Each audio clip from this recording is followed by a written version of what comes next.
Halo teman-teman semua, perkenalkan nama saya Karpus Raga, NIM 195200027.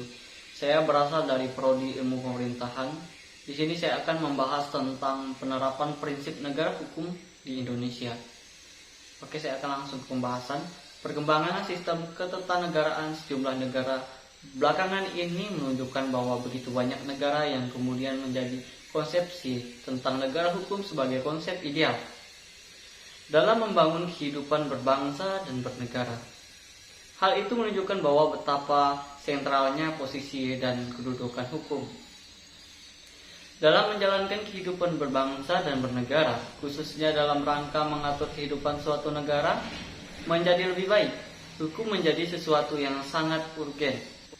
Konsepsi negara hukum sendiri sudah lama menjadi bahan pembicaraan para ahli. Bahkan pada zaman Yunani kuno, konsepsi negara hukum sudah mulai diperdebatkan dan dijadikan diskusi berkelanjutan sebagai salah satu landasan kehidupan manusia. Atau maupun Aristoteles pada masa kejayaannya sudah memandang negara hukum sebagai salah satu pembahasan yang cukup menarik serta diprediksi akan menjadi diskusi menarik di kemudian hari. Hal itu pun terbukti bahwa saat ini konsep negara hukum selalu saja mendapat porsi pembahasan yang sangat menonjol dalam sistem ketatanegaraan suatu negara. Konsep dimaksud masih hanya ditunjukkan sebatas upaya atau perjuangan dalam rangka menentang kekuasaan raja yang begitu absolut. Pada upaya mengendalikan pergerakan kekuasaan raja yang begitu besar. Kala itu, kekuasaan suatu negara selalu bertumpu pada raja, sehingga kemudian sangat rentan melahirkan kesewenang-wenangan. Atas dasar pertimbangan demikian, maka upaya membatasi kekuasaan raja menjadi sangat urgen. Demikian masa depan dan eksisnya suatu negara. Tanpa adanya pembatasan kekuasaan raja, maka menjadi sangat sulit untuk mengontrol jalannya pemerintah. Oleh sebab itu, prinsip utama negara hukum selalu dipandang sebagai upaya pembatasan kekuasaan para penguasa serta dalam rangka menjaga dan melindungi hak asasi manusia. Pembahasan konsep Eropa kontinental tentang negara hukum atau Rechtsstaat dijadikan sebagai salah satu topik dalam penulisan ini dikarenakan mengingat sejarahnya. Indonesia pernah menganut prinsip dimaksud dalam kontinental atau undang-undang yang pernah berlaku di Indonesia. Pemikiran tentang negara hukum di Eropa kontinental merupakan reaksi terhadap absolutisme yang hampir menyeluruh pada pemerintah raja-raja di benua Eropa. Paham Rechts mulai populer sejak abad ke-19 yang lahir dari suatu perjuangan terhadap absolutisme sehingga sifatnya revolusioner yang bertumpu pada suatu sistem hukum kontinental yang disebut civil law. Ciri negara hukum pada masa itu dilukiskan sebagai negara penjaga malam. Tugas pemerintah dibatasi pada mempertahankan ketertiban umum dan keamanan. Kemudian Immanuel Kant, seorang yang berkebangsaan Jerman, yang dikenal sebagai pemikir negara hukum yang sangat dominan di Eropa. Kontinental Kant mengemukan paham negara hukum dalam arti sempit yang menempatkan fungsi Rechts dan Staat hanya sebagai alat pelindung hak-hak individu dan kekuasaan negara. Dia artikan secara pasif, yang bertugas sebagai pemelihara ketertiban keamanan masyarakat sivil liberal negara hukum abad ke-19 di Eropa kontinental. Bertumpu pada liberty dan asas demokrasi, bertumpuan pada equality.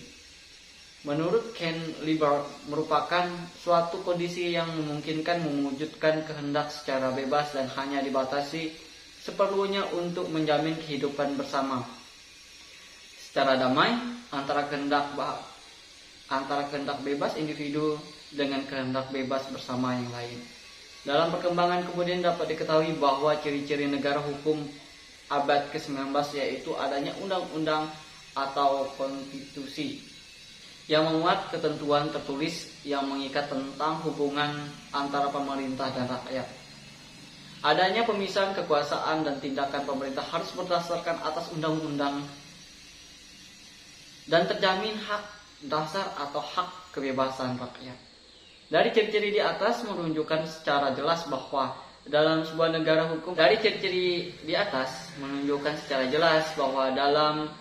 negara hukum, adanya undang-undang harus dapat memberikan jaminan konstitusional terhadap kebebasan dan persamaan.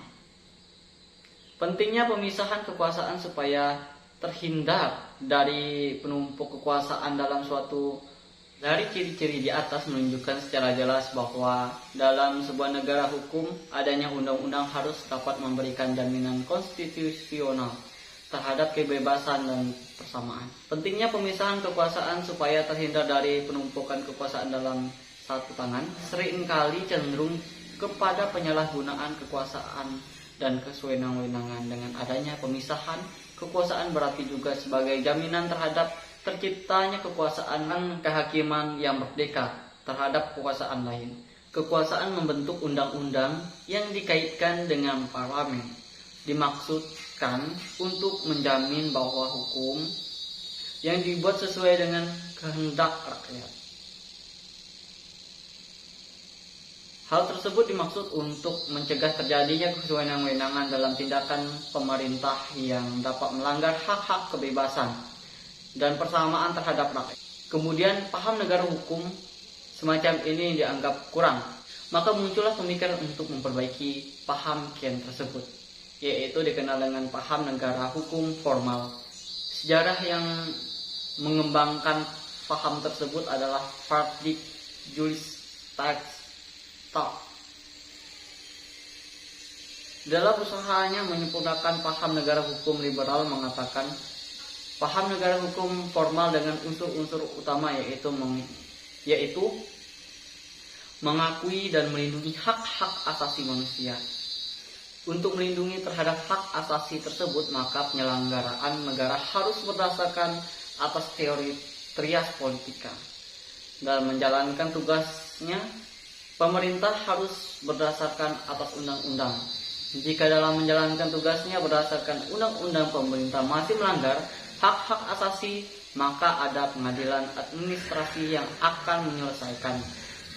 Unsur-unsur negara hukum formal yang dikemukakan oleh Stahl tersebut bertujuan untuk melindungi hak-hak asasi dengan cara membatasi dan mengawasi penyelenggaraan kekuasaan negara dengan undang-undang.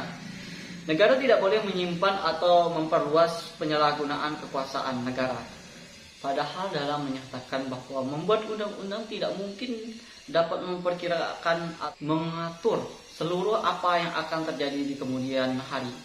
Pembatasan yang ketat telah mempersempit ruang gerak pemerintah dalam menjalankan kekuasaan negara. Dalam perkembangan selanjutnya, pada abad ke-20, paham Reichsstaat mengalami penyempurnaan dengan mendapat perhatian para pemikiran dari benua Eropa.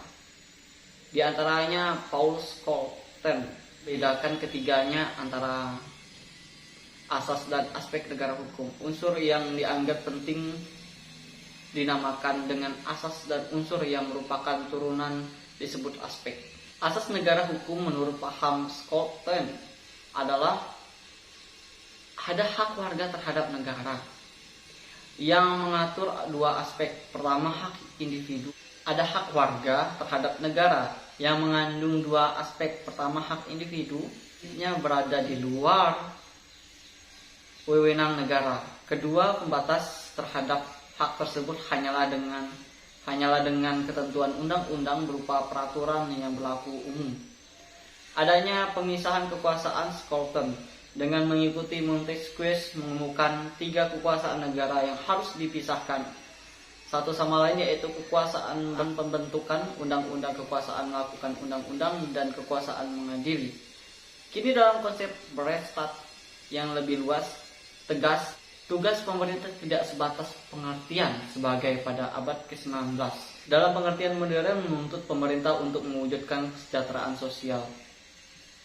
Negara hukum sosial, negara atau pemerintah hanya melakukan wewenang, tugas dan tanggung jawab menjaga keamanan dan ketertiban, tapi memikul tanggung jawab yang lebih luas, yaitu mewujudkan kesejahteraan dan keadilan sosial bagi seluruh rakyatnya. Selanjutnya, jika dibandingkan dengan prinsip negara hukum lainnya, dikenal adanya negara dengan sistem hukum Anglo-Saxon yang menggunakan rule of law. Istilah rule of law tersebut pada dasarnya merupakan ungkapan yang sama artinya dengan disebut dengan istilah Rechtsstaat. Namun demikian, mungkin ada perbedaan sejarah yang melatar belakangi lahirnya kedua sistem tersebut. Sistem Eropa kontinental muncul sebagai suatu sistem yang rasional dan revolusioner dalam menentang absolutisme. Sementara sistem Anglo-Saxon atau the rule of law berkembang secara evolusioner. Perbedaan demikian disebabkannya karena latar belakang kekuasaan raja pada zaman Romawi. Kekuasaan yang menonjol dari raja ialah membuat peraturan melalui keputusan raja. Kekuasaan itu kemudian dilimpahkan atau dilegalisasikan kepada pejabat-pejabat pemerintah lainnya. Sehingga pejabat-pejabat pemerintah, begitu besarnya perannya pemerintah atau administrasi negara, sehingga dalam sistem kontinental muncul cabang hukum yang disebut Doric administrasi. Sebaliknya, dalam sistem Anglo-Saxon, kekuasaan raja yang utama adalah mengadili. Peradilan oleh raja kemudian berkembang menjadi suatu sistem peradilan, sehingga hakim-hakim peradilan adalah delegasi dari raja. Melaksanakan kehendak raja, hakim harus memutus perkara berdasarkan kebiasaan umum. Dengan demikian, pada sistem Eropa kontinental mengarah kepada bertambah dasarnya peranan peradilan dan para hakim. Atas dasar itu, dalam sistem kontinental perkembangan mengarah kepada langkah-langkah untuk membatasi kekuasaan pejabat pemerintah. Sedangkan dalam sistem Anglo-Saxon mengarah kepada langkah-langkah untuk peradilan yang tidak memihak dari tindakan yang sewenang-wenang. Istilah negara hukum disebutkan secara tegas baik dalam mukadimah maupun di dalam batang tubuhnya. Dalam alinea keempat mukadimah konstitusi RIS ditegaskan bahwa untuk mewujudkan kebahagiaan, kesejahteraan, perdamaian, dan kemerdekaan dalam masyarakat, dan negara hukum Indonesia merdeka yang berdaulat sempurna. Dalam pasal 1 ayat 1 dipertegaskan bahwa Republik Indonesia Serikat yang merdeka dan berdaulat ialah suatu negara hukum yang demokratis dan berbentuk federasi. Hal itu menunjukkan bahwa konsepsi negara hukum selalu dijadikan bangun kehidupan suatu negara. Kini dalam Undang-Undang 1945, setelah perubahan penegasan negara hukum bagi Indonesia dilakukan melalui pasal 1 ayat 3 Undang-Undang 1945. Namun demikian, tidak ditemukan penjelasan terkait dengan negara hukum. Mana sesungguhnya yang bangsa Indonesia saat ini, apakah negara hukum dalam arti Rechtsstaat atau negara hukum dalam arti the rule of law, atau justru merupakan negara hukum dengan ciri khas tersendiri. Penerapan prinsip negara hukum di Indonesia dapat dikatakan dijalankan tanpa berpatokan secara langsung pada prinsip Rechtsstaat atau rule of law. Indonesia memiliki ciri-ciri tersendiri yang barangkali berbeda dengan negara hukum yang diterapkan di berbagai negara. Hanya saja, untuk prinsip umumnya seperti adanya upaya perlindungan terhadap hak asasi manusia, adanya pemisahan atau pembagian kekuasaan, adanya pelaksanaan kedaulatan rakyat, adanya penyelenggaraan pemerintah yang didasarkan pada peraturan perundang-undang yang berlaku, dan adanya peradilan administrasi negara masih tetapi digunakan sebagai dasar dalam mewujudkan negara hukum di Indonesia. Terkait dengan unsur penyelenggaraan pemerintah negara yang didasarkan pada peraturan perundang-undang atau didasarkan pada hukum yang berlaku, hal tersebut dapat dilihat dari pelaksanaan kekuasaan negara yang selalu dilandaskan pada aturan yang sudah ada sebelumnya. Setiap aktivitas pemerintah tidak dimungkinkan dijalankan tanpa adanya aturan hukum yang menjadi acuan dan dasar pelaksanaan. Dalam konteks ini, sangat terlihat dengan jelas bagaimana hukum dijadikan sebagai dasar dalam menata kehidupan berbangsa dan bernegara. Selain itu, pewujudan unsur negara hukum berikutnya adalah dilihat dari adanya peradilan tata usaha negara sebagai jalan dan sarana dalam rangka melindungi kepentingan individu dalam masyarakat dari pelaksanaan kekuasaan negara. Oleh sebab itu, adanya peradilan tata usaha negara pada prinsipnya dimaksud untuk melindungi kepentingan individu dalam masyarakat atas pelaksanaan kekuasaan negara atau pemerintah. Menurut pendapat saya, prinsip negara hukum pada umumnya yaitu adanya perlindungan hak asasi manusia, adanya pemisahan atau pembagian kekuasaan, adanya pelaksanaan kedaulatan rakyat, adanya penyelenggaraan pemerintah yang didasarkan pada peraturan perundang-undangan yang berlaku, dan adanya peradilan administrasi negara dalam rangka memaksimalkan penerapan prinsip negara hukum Indonesia. Maka kiranya dalam setiap pelaksanaan dapat dijalankan secara konsisten melalui konstitusi penerapan prinsip negara hukum bagi Indonesia. Akan tetapi terwujudnya tujuan negara hukum yang mendaki bangsa Indonesia itu sendiri. Negara hukum bukan hanya urgen dalam tataran konsep, namun sangat urgen dalam tataran praktik. Sebab itu konsistensi penerapannya menjadi sangat dibutuhkan dalam bahkan merupakan suatu keharusan agar membawa manfaat bagi kehidupan berbangsa dan bernegara di Indonesia. Terima kasih.